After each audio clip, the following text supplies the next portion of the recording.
నమస్తే, welcome to పూరా local. నేను మీ సంపత్ కుమార్.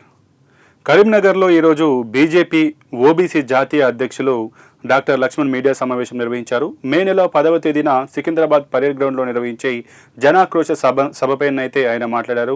ఇక ఈ సభకు ప్రధాని నరేంద్ర మోడీ రానుండడంతో ఎటువంటి రాజకీయ పరిణామాలు రాష్ట్రంలో చోటు చేసుకోబోతున్నాయో ఆయన అయితే వివరించారు. ముఖ్యంగా మహిళా బిల్లును కాంగ్రెస్ అడ్డుకుంటుందని, ఎస్సీ ఎస్టీ బీసీ వర్గాలకు సంబంధించి వాళ్ళని ఎదగకుండా కాంగ్రెస్ వారి ఎదుగుదలకు అడ్డుపడుతోందంటూ కూడా ఆయన అయితే వ్యాఖ్యానించారు. ఇక ఏదైతే ఇప్పుడు పశ్చిమ బెంగాల్ కావచ్చు, అస్సాం, తమిళనాడు, అలాగే కేరళం, పుదుచ్చేరిలో జరిగేటువంటి ఎన్నికలు ఏవైతున్నాయో ముఖ్యంగా పశ్చిమ బెంగాల్, అస్సాంలో బీజేపీ తన యొక్క ప్రభావం చూపి ఘన విజయం సాధిస్తుందని, తమిళనాడులో అన్నా డిఎంకే బీజేపీ పొత్తు అక్కడ కూడా ప్రభుత్వాన్ని ఏర్పాటు చేస్తుందని, పుదుచ్చేరిలో బీజేపీ ఘన విజయం సాధిస్తుందని, కాంగ్రెస్ అలాగే కేరళలో కూడా బీజేపీ తనకు ఉనికిని చాటుకుంటుందంటూ కూడా ఆయన అయితే చెప్పారు. ఇక ముఖ్యంగా ఏదైతే ప్రధాని నరేంద్ర మోడీ ఈ యొక్క యాత్ర ఉందో ఈ యాత్రకు సంబంధించి ఆయన అయితే ఈరోజు మీడియా సమావేశంలో మాట్లాడారు. ప్రధానమంత్రి నరేంద్ర మోడీ గారు వరుస క్రమంగా మూడోసారి ప్రధానమంత్రి అయిన తర్వాత మొదటిసారిగా తెలంగాణకు మే 10వ తేదీన వారు రాబోతున్నారు. దాదాపు రాష్ట్రానికి సంబంధించినటువంటి రైల్వేసు, నేషనల్ హైవేసు, ఇతర కేంద్ర ప్రభుత్వ ప్రాజెక్టులకు సంబంధించి 7,823 కోట్ల రూపాయల వ్యయంతో అభివృద్ధి పనులకు వారు శ్రీకారం చుట్టబోతా ఉన్నారు. దాదాపు 2 సంవత్సరాల తర్వాత తెలంగాణకు వారి రాక భారతీయ జనతా పార్టీ పెద్ద ఎత్తున జన ఆగ్రహ సభ పేరు మీద పెరేడ్ గ్రౌండ్స్లో సాయంత్రం 4 గంటలకు బహిరంగ సభ నిర్వహిస్తూ ఉన్నాము. వారి రాక ఈ బహిరంగ సభ ద్వారా తెలంగాణ రాష్ట్ర రాజకీయాల్లో పెను మార్పులు సంభవించే అవకాశాలు కనబడుతూ ఉన్నాయి. 5 రాష్ట్రాల ఎన్నికల తర్వాత ఎగ్జిట్ పోల్స్ ఏ రకంగా ఉన్నప్పటికీ కూడా పార్టీ యొక్క అంచనాల మేరకు ఈ 5 రాష్ట్రాల్లో కూడా భారతీయ జనతా పార్టీ గణనీయంగా విజయం సాధిస్తుంది. అంచనాలకు మించి ఇవాళ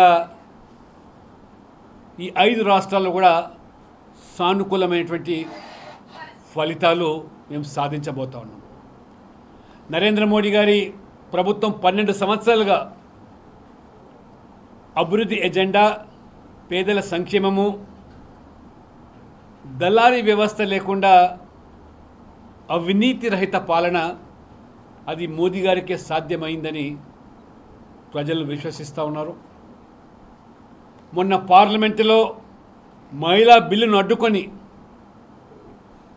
ఏ రకంగా కాంగ్రెస్ పార్టీ వాళ్ళ ప్రజలు అబాసు పాలైందో, కేవలం వారు మహిళా బిల్లును మాత్రమే అడ్డుకోవడం కాదు, ఇవాళ పెరుగుతున్న సీట్లకు అనుగుణంగా మహిళలు చట్టసభలు, అసెంబ్లీలో, పార్లమెంట్లో గణనీయ సంఖ్యలో అడుగు పెట్టడమే కాకుండా ఎస్సీ ఎస్టీ సీట్లలో కూడా ఇప్పుడు ఉన్నటువంటి సీట్లకు అదనంగా ఎస్సీ ఎస్టీ పార్లమెంటు సీట్లు పెరిగేదానికి తెలంగాణ రాష్ట్రంలో అసెంబ్లీలు 119 నుంచి 179 సీట్లు సంఖ్య పెరిగితే గణనీయంగా ఎస్సీ ఎస్టీ సీట్లు కూడా పెరిగేదానికి ఆస్కారం ఉంది. కాబట్టి ఇవాళ ప్రజలు ఆలోచన చేస్తూ ఉన్నారు. ఇవాళ మహిళా బిల్లును అడ్డుకోవడమే కాదు, ఎస్సీ ఎస్టీల యొక్క ఎదుగుదలను ఇవాళ కాంగ్రెస్ ఇవాళ సహించలేకపోతున్నదని. ఎందుకంటే ఆనాడు డాక్టర్ బాబాసాహెబ్ అంబేద్కర్ను స్వయంగా కాంగ్రెస్ పార్టీ అభ్యర్థులను పెట్టి ఓడించిన చరిత్ర కాంగ్రెస్ పార్టీ. పైకి దళితుల పట్ల, బలహీన వర్గాల పట్ల మొసలి కన్నీరు కారుస్తున్నప్పటికీ వారి చరిత్ర, వారి యొక్క నడవడి ఈ వర్గాలు కూడా గ్రహిస్తూ ఉన్నారు. నరేంద్ర మోడీ ప్రభుత్వం దాదాపు 47,000 కోట్ల విలువైనటువంటి మౌలిక సదుపాయాలు, కనెక్టివిటీ, ఇంధన ప్రాజెక్టులు ఏదైతే ఆ అస్సాం రాష్ట్రానికి కల్పించారో, మరి ఇవాళ ఈశాన్య రాష్ట్రాలు 8 రాష్ట్రాలు, ఈశాన్య రాష్ట్రాలు 8 రాష్ట్రాల్లో 6 రాష్ట్రాలు ఇవాళ ఎన్డీఏ నేతృత్వంలో మోదీ గారి పట్ల ఉన్నటువంటి నమ్మకంతో, మోదీ గారి యొక్క అభివృద్ధి ఎజెండాతో ప్రజలు ఆ రాష్ట్రాల్లో గెలిపించడే కాకుండా అస్సాము, అరుణాచల్ ప్రదేశ్, త్రిపుర లాంటి రాష్ట్రాల్లో 1కి 2 సార్లు, 2కు 3 సార్లు గెలిపిస్తూ ఉన్నారు. ఇవాళ ప్రజలు అభివృద్ధిని చూశారు, సంక్షేమం చూశారు తప్పితే ఈశాన్య రాష్ట్రాల్లో అత్యధిక సంఖ్యలో ఉన్నటువంటి క్రైస్తవ సమాజం ఉన్నటువంటి ప్రాంతాల్లో ఇవాళ బీజేపీ గెలుస్తూ ఉన్నదంటే కేవలం మోదీ గారి యొక్క అభివృద్ధి ఎజెండా అనేటువంటి విశ్వాసం ప్రజల్లో ఉన్నది. తమిళనాడు, నేను స్వయంగా తమిళనాడు ఎన్నికల ప్రచారం పాల్గొన్నప్పుడు అక్కడ సరళి చూస్తూ ఉంటే ఖచ్చితంగా అక్కడ డిఎంకే ఓటమి ఛాయలో ఇవాళ వారి అవినీతి, వంశపారపర రాజకీయాలు, కుటుంబ పాలన ప్రజలు తిరస్కరించడానికి ఇవాళ ప్రజలు సిద్ధంగా ఉన్నారు. అక్కడ ఉన్నటువంటి DMK model 3C model, commission, corruption and collection. Commission, corruption and collection, ఈ 3 విధానాలతో ఆ రాష్ట్రాన్ని పట్టి పీడిస్తున్నటువంటి ఆ డిఎంకే పట్ల ఇవాళ ప్రజలు విసిగిపోయి ఉన్నారు.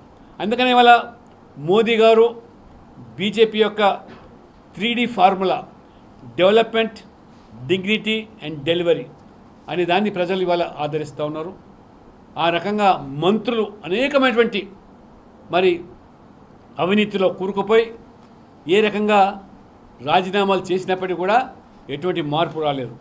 అంతేకాకుండా నరేంద్ర మోడీ గారు ప్రధానమంత్రిగా మరి కాశీ తమిళ సంగమం, డిఎంకే ప్రతిసారి కూడా మరి ఏ రకంగా మరి తమిళ ప్రజలను మభ్యపెట్టి దక్షిణాది రాష్ట్రంలో ఉన్నటువంటి తమిళనాడు ఉత్తరాది రాష్ట్రంతో సరితూగదని, అదే రకంగా హిందువుల మనోభావాలు గాయపరిచే విధంగా స్టాలిన్ కొడుకు చేసినటువంటి వారి యొక్క వ్యాఖ్యలు బాహాటంగా ప్రజలు ఇవాళ విరుచుకుపడుతున్నారు. మోదీ గారు తమిళ సంఘం కార్యక్రమే కాదు, తమిళ యొక్క సంస్కృతిని, తమిళ భాషను వారు గౌరవించి ఏ రకంగా సనాతన ధర్మాన్ని అవమానించినటువంటి డిఎంకే పార్టీకి ప్రజలు బుద్ధి చెప్పబోతున్నారు. ఖచ్చితంగా ఇవాళ తమిళనాడు సమగ్ర అభివృద్ధి కోసం ఎన్డీఏ నేతృత్వంలో అన్నా డిఎంకే బీజేపీ ప్రభుత్వం ఏర్పాటుకు కూడా అక్కడ ఖచ్చితంగా మార్గం సుగమైంది.